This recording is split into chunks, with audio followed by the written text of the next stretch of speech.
Going to a football game in the middle of pandemic feels like an undergoing injustice in a reality TV show.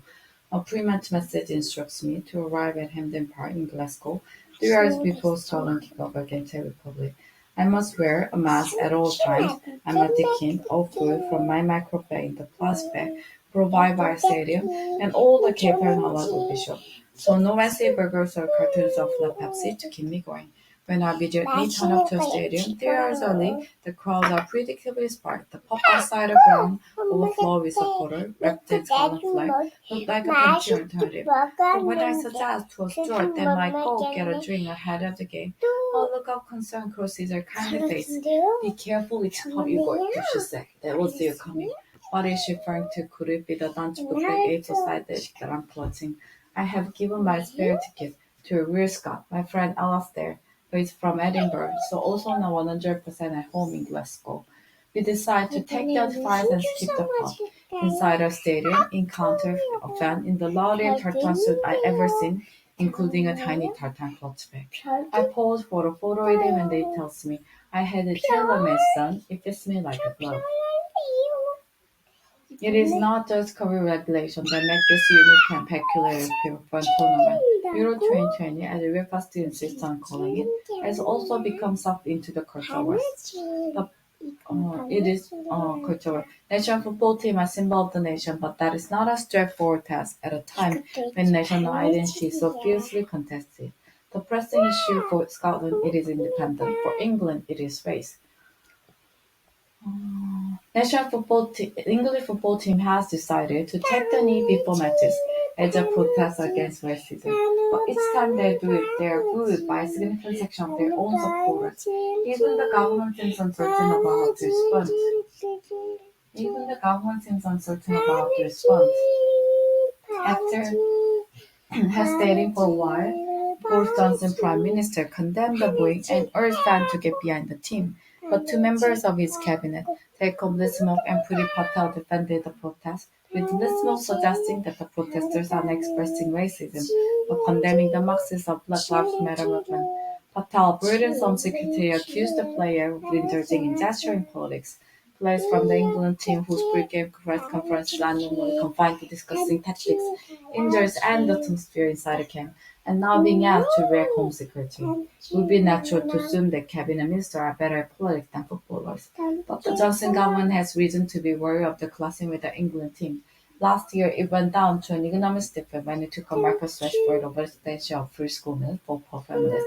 The Manchester United and England board mobilized a million signatures behind the petition and forced the Johnson government to change tack, including a Zoom call with Barack Obama. While plenty of tourists are prepared to grumble about the work in Rashford, none are willing to take him in public. It is not just cover regulation that make this unique and peculiar FIFA tournament. Euro 2020. It is not just cover. No. The culture wars of football are not just happening in Britain. The multiracial Belgian team took the knee in Russia ahead of their opening game in the tournament. They were also booed by the crowds. Doubtless the Russians also protesting against Marxism. Viktor Orban, Prime Minister of Hungary, one of the host nations for Euro 2020, had defended fans who were visiting team that take the knee, saying the Hungarians see the gesture as a provocation.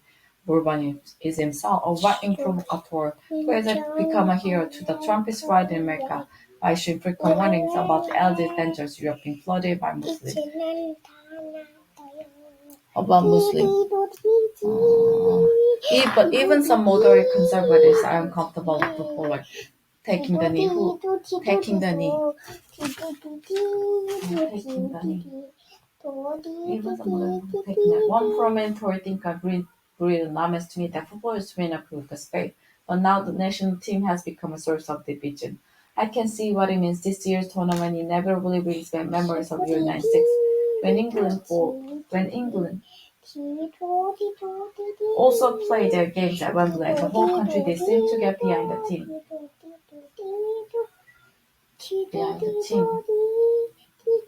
In an uncomplicated sort of way. Back then, packed the stadium,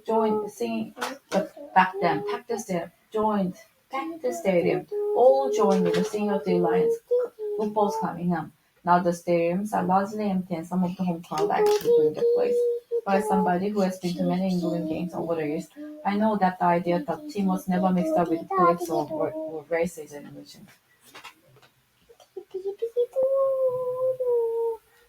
England games have always attracted a substantial number of assorted hooligans and far-right supporters. Far-right supporters.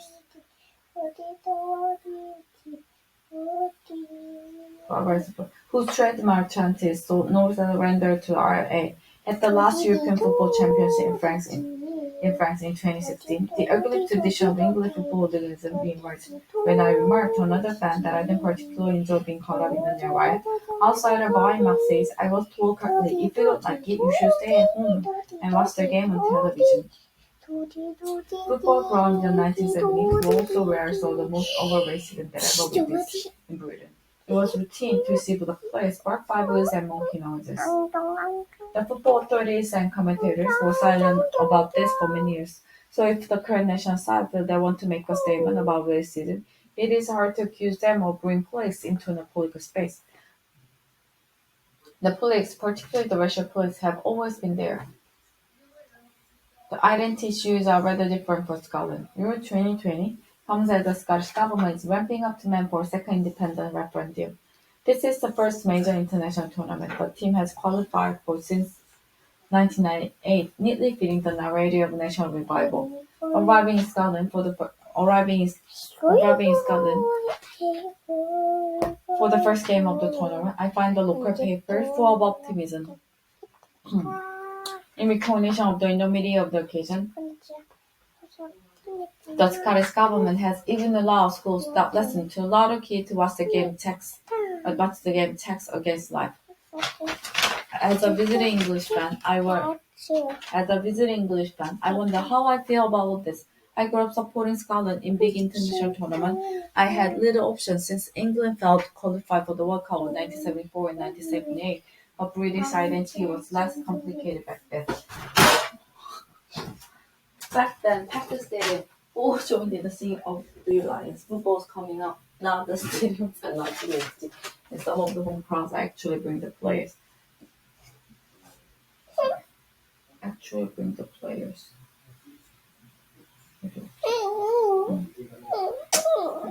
또리.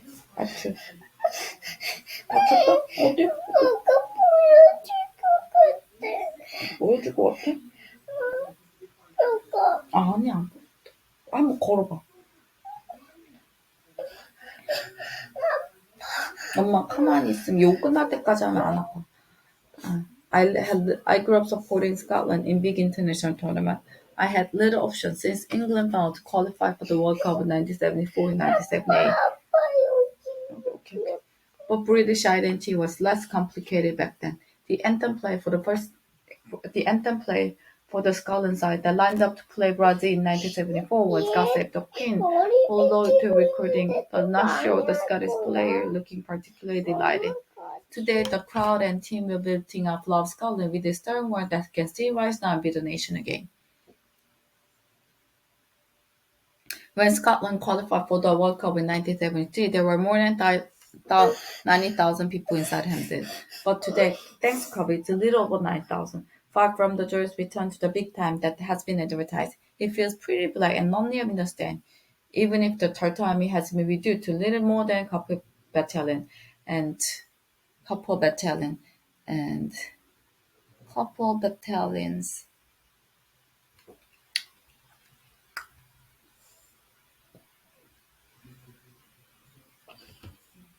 They built up Love Scotland loud enough to drown out the conversation.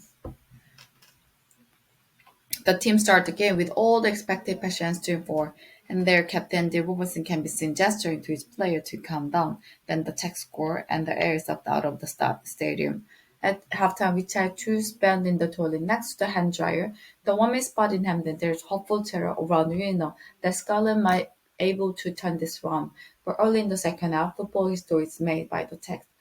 Patrick Schick, the team center forward, gets the ball on the halfway line and floats ball over the Scots goalkeeper into the net. It is one of the most brilliant goals any of us will ever witness. The crowd is now almost totally silent, apart from a tiny group of cheering Czechs on the other side of the stadium and a group of children near me who continue shouting for Scotland, while the while the others around them was frozen in horror. After the match, Alastair reminds me that Scottish fans are used to bitter disappointment. Making the national football team a symbol of the nation is double-edged sword.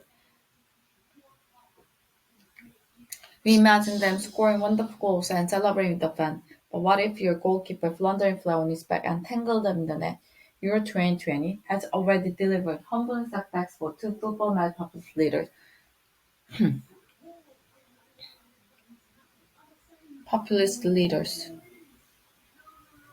Orban gave permission for capacity crowd to attend Hungary's opening game in Budapest against Portugal, only to see the national side lose 3-0. Recep Tayyip Erdogan, president of Turkey, traveled to Azerbaijan, sat in a place of honor next to Azer prison, from where he was able to see Turkey go down to a 2-0 defeat against Wales. England fans also have a habit disappointing their most ardent fans. The side often portrays as the embodiment of what we like to believe are national characteristics: courage, calmness under pressure. In fact, as a recent piece by Joanna Leo in The Guardian pointed out, England uniquely bad at holding a lead in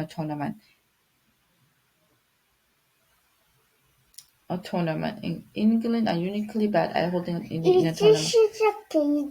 The numbers no here. The numbers seem to suggest they might even be popular. And that all has it, the French and Italians are much better at holding their nerve when they take lead. If Gareth Southgate, the England manager, can somehow break this cycle and turn England into winning outfit, he will inadvertently provide a huge boost to the Johnson government that is desperate for symbol of the success of Brexit Britain. But Southgate has subtly but unmistakably positioned himself to the left of the government. He leads a multiracial team and has reluctantly defended their right to make statements on subjects other than football. It has become accepted wisdom in Britain that culture wars always work better for the right than the left. But football may be an exception. A poll taken across Europe before Euro 2020 showed 54% of English football fans supported taking the knee, with 39% opposed. If the England team keep winning, the number in favor may rise along with the team's popularity.